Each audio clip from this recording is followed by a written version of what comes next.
we're quite confident that what we own will continue to compound when we will slowly catch up with the market.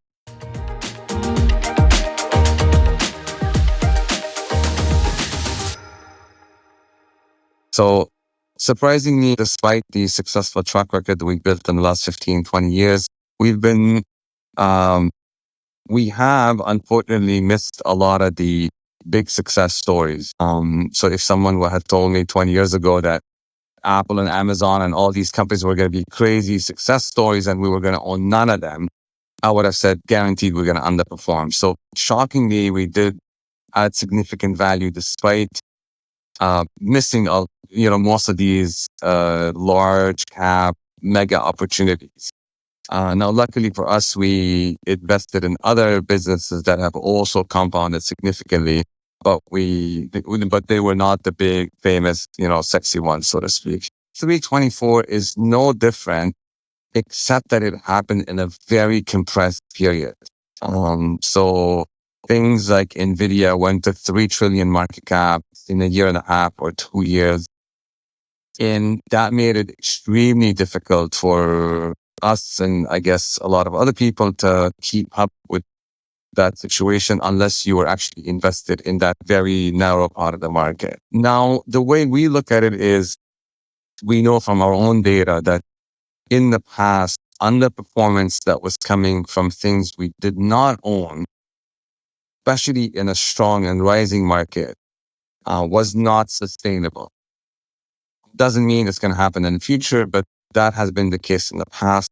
Underperformance coming from specific companies that we own that are really struggling is a more concerning underperformance for us versus, markets are up 25%. We're only up 15 or 20. So we are significantly behind.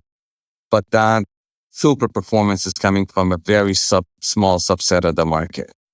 So unless we think Nvidia gains 3 trillion of market cap a year, which in the past, these things didn't happen, we're quite confident that what we own will continue to compound when we will slowly catch up with the market. We tend to store a lot of that macro risk in the back of our head. We are quite aware of what's going on. So I don't want to make it sound like we completely ignore it and don't listen to it. We do.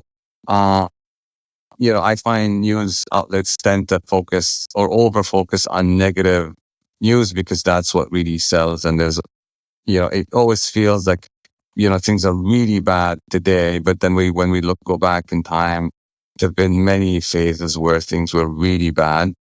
We had a sizable business in 2008 when it was supposedly the end of the world. So, we have to always be a bit more relaxed when looking at these things. But we do have a few situations today that could cause issues for us.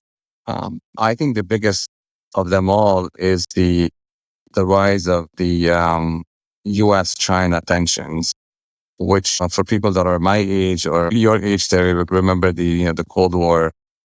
And we tend to forget that since the late East, more recently, we've had a bit of a Goldilocks situation where the U.S. was the only superpower, which, like it or not, it does have a significant benefit to the investment or to the, asset appreciation world because you have one big, strong party and not a lot of challenges, which essentially creates stability. And before that, we've had the Soviet Union and we had this Cold War between US and Russia and a lot of tension.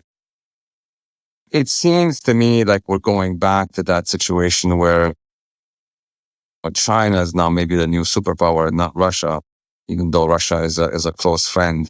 And so it's sort of, them versus us. And we see it in all kinds of geopolitical situations. More importantly, for us specifically, we see it in the Taiwan region because that's a very sensitive situation. And given the significant semiconductor manufacturing in that area, it is something that we should definitely keep in mind.